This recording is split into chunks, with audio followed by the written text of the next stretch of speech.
O MXRF11 pode passar por uma alta significativa, mas seria ele uma boa escolha de investimento nesse momento? É isso que nós vamos entender nesse vídeo e ver também um fundo imobiliário para comparação. Então já deixa o like no vídeo e vamos começar. Então eu acho que a primeira coisa que a gente tem que entender é da onde vem a receita do resultado financeiro do MXRF11.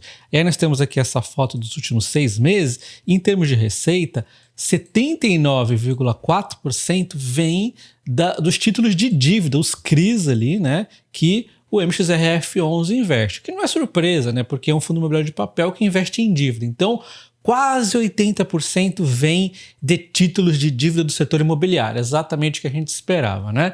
E aí ainda temos 11,3% de rendimento de outros fundos imobiliários, ao qual o MXRF11 investe. Temos 7,7% de permuta, que é uma frente um pouco mais arriscada aqui, diga-se de passagem, mas que o MXRF11 tem levado muito bem isso, né? E temos aqui aquela questão da renda fixa, mais tranquila ali, 1,6%. Então, essa é a composição do MXRF11, de onde vem suas receitas. Aí também tem as despesas e tal, né? Mas enfim, aqui é onde vem a distribuição do resultado dele, né? E daqueles fundos imobiliários que ele investe, olha só que interessante, ele vai aumentar para os próximos meses, então nós vamos ter uma exposição um pouquinho maior aqui nesses fundos imobiliários, de 463 milhões e meio para 517 milhões. Vai ter um pouquinho de aumento, nada de outro mundo, um pouquinho a coisa, né? Eu também estou considerando que as cotas vão ficar estáticas, né? Não vão mudar de valor, isso não acontece na renda variável, mas tudo bem. Só para a gente ter uma noção que ele aumenta um pouco aqui a sua posição nesses fundos imobiliários que ele investe. Vendendo, então, 24 milhões e pouquinho aqui do LP-LP15 e comprando 78 milhões do GARE11. E aí, uma curiosidade que alguns podem não gostar muito. O GARE11, ele está envolvido numa negociação com outro fundo da XP. Lembrando que o MXRF11 aqui que nós estamos falando, ele é da XP. E aí, eu acho, na minha visão, que o MXRF11 não deveria se envolver com nada de emissão do GARE11 neste momento, porque pode gerar um possível conflito de interesse, não é verdade? Essa é a visão que eu tenho um pouco aqui. Mas tudo bem, o valor é pouco, não é nada de outro mundo, o GARE11 é um bom fundo imobiliário, né? De qualquer forma, a gente tem então aqui na carteira de fundos imobiliários do MXRF11 mudando um pouco a composição. O LP15 vai passar a ser o terceiro mais relevante, em primeiro lugar vai passar a ser o GARE11 e em segundo o HGR11, que aliás são dois ótimos fundos, principalmente na minha visão pelo menos, o HGR11 que eu gosto pra caramba. Só que tem outro ponto, né, pessoal? Quem investe em fundos imobiliários pode comprar facilmente esses dois fundos imobiliários manualmente. Não tem uma grande vantagem de você ter essa exposição a esses fundos indiretamente via o MXRF11, que tem uma taxa de gestão ali de 0,9%. O que, diga-se de passagem, é completamente diferente do mercado de ações ali das holdings, né? Como, por exemplo, a Itaúsa, a Berkshire Hathaway. As holdings de ações são diferentes, porque essas empresas podem ter uma estratégia por detrás nessas compras ali. No mercado de fundos imobiliários, 95% do resultado tem de ser distribuído em dividendos, ou seja, não tem margem aqui de espaço para ele fazer uma coisa aqui diferenciada, né? A não ser que ele vá atuar como um fundo ali, um FOF, né? Comprando e vendendo cotas. Então, enfim, no fim do dia, eu acho que um fundo imobiliário que compra outras cotas, ele está piorando aos pouquinhos, tá? Mas não tira o mérito que o MXRF11 ainda nesse momento é majoritariamente fundos imobiliários de CRIs, né? E aí, assim, vamos arredondar aqui para 12% de outros CRIs, né? Beleza, perder um pouquinho de eficiência sobre 12% não é lá essas coisas, tá? Mas é importante que você tenha isso no radar. Mas vamos falar de onde vem o grosso aqui da receita do MXRF11, que vem dos CRIs, né? Cerca ali de 80% aproximadamente vem daqui. É bem dividido aqui em setores da economia, né? Tem também uma exposição forte ao IPCA. Depois a gente fala mais dessa questão do IPCA, que vai ser importantíssima. A gente vai ver a carteira como um todo, inclusive, né? Mas enfim, o importante para você ver em termos dos CRIs é o risco aqui de prioridade de recebimento. Por exemplo, aqui, os CRIs sênior são ali supostamente os mais seguros, porque tem a prioridade máxima no recebimento aqui, caso dê ruim ali, né? Já os CRIs mezanino é o meio termo entre subordinado e sênior, porque o subordinado aqui é bem complicado, fica numa situação onde se der ruim, lascou-se pro MXRF11, tem a menor prioridade ali, né? Enquanto o Única é uma onde não tem prioridade nenhuma para nenhum dos lados do recebimento, ou seja, o Único aqui é meio que neutro, o mezanino é levemente negativo, eu diria, o sênior aqui é positivo porque é o mais seguro e o subordinado é negativo, é ruim, mas é uma exposição ainda pequena, né? Então o fundo imobiliário MXRF11 nessa visão aqui, ainda trata-se de um fundo imobiliário relativamente seguro. Inclusive, outro ponto que traz uma segurança para o MXRF11 é a diversificação grande que ele tem aqui na carteira, né? Tem bastante crise aqui dentro, que deixa ele mais seguro ali, né? Em termos de rendimento que ele tem recebido, ele tem pago em linha. Por exemplo, aqui em 2025, você pode ver que está em linha o resultado que ele obteve e os dividendos que ele pagou. Então ele não está ali queimando caixa, fazendo uma magiquinha, está relativamente tranquilo aqui no ano.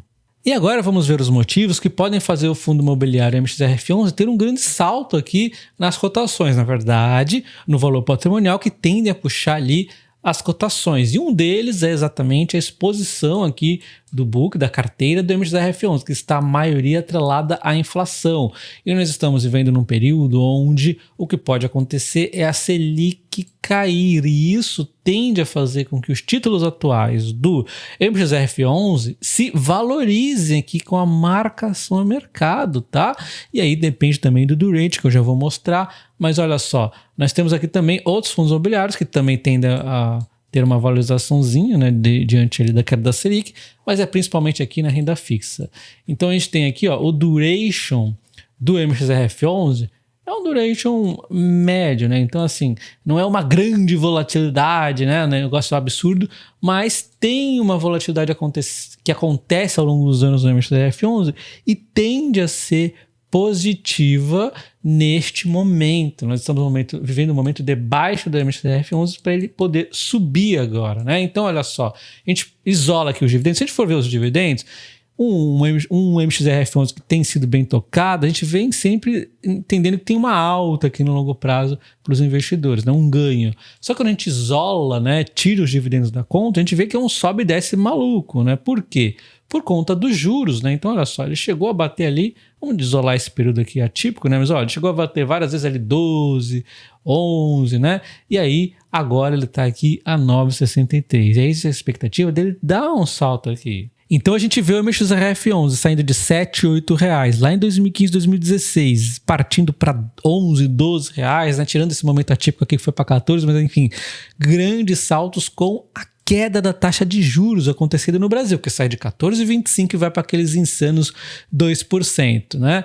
E aí depois o que acontece ali em meados de 2021 é a taxa de juros voltar a subir, e a MXRF11 volta a cair. Como a gente pode ver, em 2021 a taxa de juros vai subindo, chega a 13 e pouco, e aí em meados de 2023 a taxa de juros começa a cair, mas não foi o suficiente nesse momento para que o fundo imobiliário reagisse, porque logo na sequência teve uma expectativa de aumentar a taxa de juros, realmente aumentou, fazendo com que o MXRF11 sucumbisse aqui. Como a gente pode ver, depois de um curto período de queda da taxa de juros, ele logo na sequência voltou a subir e subiu rapidamente, chegando a níveis ainda maiores de 15%. Então um pouco dessa recuperação do MXRF11 é também essa sensação de que talvez já tenhamos chegado aqui no topo dos juros. Então, sim, há de se convir que existe um pouco de antecipação, mas a maior parte aqui acaba reagindo conforme de fato vai acontecendo o aumentar ou o cair da taxa de juros brasileira. Então sim, existe o risco dessa taxa de juros sair de 15%, de repente parar, sei lá,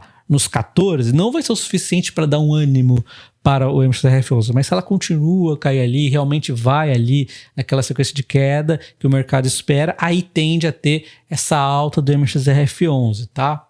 É mais ou menos isso aqui, ó. O mercado espera para 2026 a taxa de juros indo para 12,25 e 2026 indo para 10,50. Se realmente acontece isso, aí o MXRF11 tende sim a ter um grande ganho, né?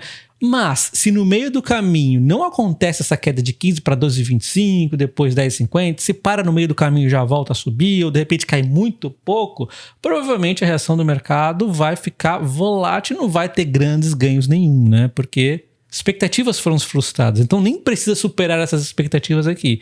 Simplesmente de segui-las tende a ser muito positivo para as cotas do MXRF11. O valor patrimonial tende a ganhar muito valor com a marcação a mercado. Em termos de dividendo, ele está relativamente tranquilo, já que o MXRF11 ele recebe por inflação mais uma taxa, pelo menos na maior parte da carteira. Então a Selic caindo não afeta muito os resultados do fundo, diferente dos fundos imobiliários de papel atrelados à Selic, que eles que estão pagando os melhores yields no momento, e quando a Selic cair, esses dividendos vão cair também. E historicamente o MXRF11 costuma ser negociado em linha ou acima do valor patrimonial. Isso significa que as cotas tendem a subir. Então, se aquele valor patrimonial vai a 10, por exemplo, R$10,50, R$11, tende a levar essa cotação junto, né?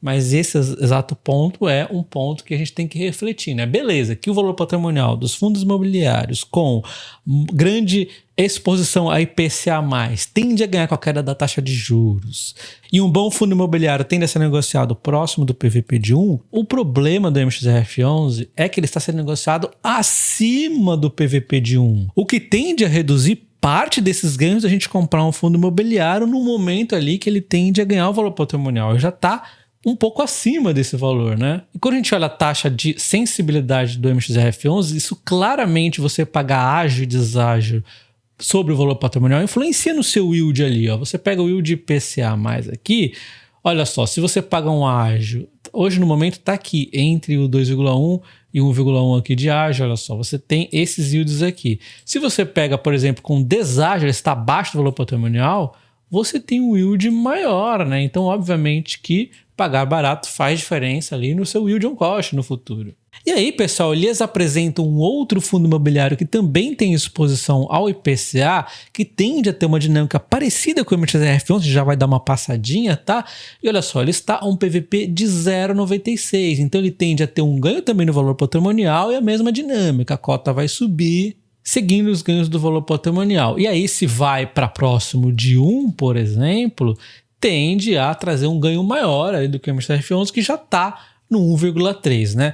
E aí é que tem também uma questão que o mercado acaba olhando muito dividend yield. Então o mercado no momento está nivelando possivelmente pelo dividend yield. Você olha o dividend yield do Canip11 nesse momento está em 12,30. Enquanto o do MXRF11 está em 12,02. Então, por isso também que existe aqui um ágio no MXRF11. Mas você lembra que o MXRF11 ele tem um pouco de permuta que é mais arriscado, ele tem algumas crises ali que é um pouquinho mais de risco. Ele não é um fundo imobiliário arriscado, mas ele não é tão, vamos dizer, high yield como o Canip11. Então, na minha opinião, você tem um yield um pouquinho maior no Canip11, um fundo imobiliário mais seguro e um desconto no PVP. Talvez um ponto negativo para o Canip11 seja a taxa de administração, que eu dou bastante importância, mas a diferença é muito pouca, é 1% para o Canip11 e 0,9% no MXRF11, então a diferença é bem pouca. Inclusive o Canip11, ele é alocado 107,5% em CRIs, né? Ele está inclusive um pouco alavancado, 97,8% no IPCA, uma exposição ainda maior do que o MXRF11, e linkado isso também ao PVP que está mais baixo, tende a trazer um ganho em cotas possivelmente maior do que o MXRF11. Lembrando que o mercado é dono aqui, né, das cotações, mas em termos de valor patrimonial, tende a pesar um pouco mais isso para o Canip11. Um ponto negativo no Canip11 que aí tende a trazer um pouco mais próximo do equilíbrio aqui entre os dois é o duration, né? O duration, né, que é do MXRF11 é maior, ele é 4,03 contra 3,7 do Canip11. Isso tende a trazer um pouquinho mais para o equilíbrio as coisas, mas aí você lembra que o PVP do Canip11 está mais descontado, então ele acaba tendo essa vantagem, né? Embora o mercado que vai decidir ali a cotação, né? E olha só o que aconteceu, por exemplo, com a taxa média de aquisição do Canip11, foi uma taxa média de 6,73, né? IPCA mais 6,73. Olha o que acontece agora devido à marcação ao mercado, 10,54, para você ver como esses fundos imobiliários eles sofrem no momento que aumenta a taxa de juros no Brasil. Dando uma olhadinha rapidinho nesse fundo imobiliário, nós temos também resultados líquidos e distribuídos nivelados, então não tem nada que o fundo está fazendo de surpreendente negativo ou positivo, né? Temos aqui o preço da cota que vai influenciar, né? Você vai ter um yield aqui já descontado da administração que acaba sendo maior porque tem um deságio aqui de aproximadamente, né, 4% entre esses dois valores aqui. Se você estivesse pagando um ágio, olha só, você estaria com um yield menor, né? Então esse é um ponto importante em fundos imobiliários de papel. Aliás, em qualquer um, mas aqui em fundos imobiliários de papel é bem nítido e claro, né, que a gente está pagando sim com um desconto ou mais caro, né? Também tem uma carteira de ativos bem diversificada, né, que traz aqui uma certa segurança, muito mais aqui, ó, tudo do IPCA praticamente, né, o que deixa ele bem exposto ao que você está buscando de repente, que é IPCA+. E aí a gente tem, Dalton, eu não quero um ativo tão seguro assim, eu quero um yield maior, eu quero mais yield. O próprio Kinea, né, que é uma gestora que eu acho interessante, ela tem aqui outro fundo imobiliário com mais risco, o KNHY11, né? E aí você vai ter um maior risco, porém um yield maior. E olha só que interessante, o yield está de 14,4% e você está pagando um ágio aqui, né? O pessoal acaba sempre nivelando ali pelo yield, né? Mesmo não sendo um fundo imobiliário tão buscado assim, ele está mais caro por conta do dividend yield ali. E aí, mesmo a Kinea sendo uma boa gestora, um fundo high yield eu não gostaria de pagar acima do PVP1, né? Mas eu estou mostrando aqui para vocês, caso vocês queiram estudar mais sobre esse fundo aqui. Outro ponto é que ele tem uma taxa de administração um pouco maior também, de 1,60%, ao qual não me agrada muito, mas enfim, tá aí para vocês darem uma estudada. E aí, avaliando a rentabilidade do Canip 11 de vermelho e o MXRF 11 de preto com o IFIX de verde, nós podemos ver que nos últimos 2 anos o Canip tem ganhado aqui do MXRF 11, que está em nível ali com o IFIX. Se a gente for colocar o CDI nas contas, aí o CDI ganha dos dois, porque óbvio a Selic está nas alturas ali, né? E esses dois fundos aqui são atrelados à inflação. Mas também tem outra coisa, não se esqueça que a renda fixa tem imposto, né? Então você teria que colocar aqui pelo menos 15% diminuir aqui, enquanto os fundos imobiliários de papel pagam dividendos isentos. Você olha nos últimos 5 anos um equilíbrio entre MXRF11 e o CDI, estamos falando de bruto, no líquido vai ganhar o MXRF11, e aí temos os Canip aqui com uma certa distância, 61,5% do MXRF11 contra 45,5% do Canip, ficou para trás. Nos últimos 10 anos também aqui, ó, 114 contra 173 do MXRF11. E aí ambos vão ganhar do CDI de forma líquida ali. É bom a gente lembrar que o MXRF11 antes ele era um ativo mais arriscado, né? Agora ele está mais para segurança. Mesmo assim, a gente está vendo que a performance dele tem ganhado nos últimos 10 anos do Canip. Então, às vezes, um pouco mais de risco valeu a pena em relação a uma segurança em demasia aqui. Porém, nos últimos 2 anos, com a economia atrapalhada aqui do Brasil, o Canip está ganhando do MXRF11 mesmo com as cotas mais depreciadas ali que o MXRF11. Então, assim, é uma questão que você vai ter que decidir se você quer mais risco ou mais segurança do Canip 11. Não se esqueça do like no vídeo e se inscreva também no canal, porque é período de resultados, eu devo trazer Easy Energia, Bradesco nessa semana e outras ações ali.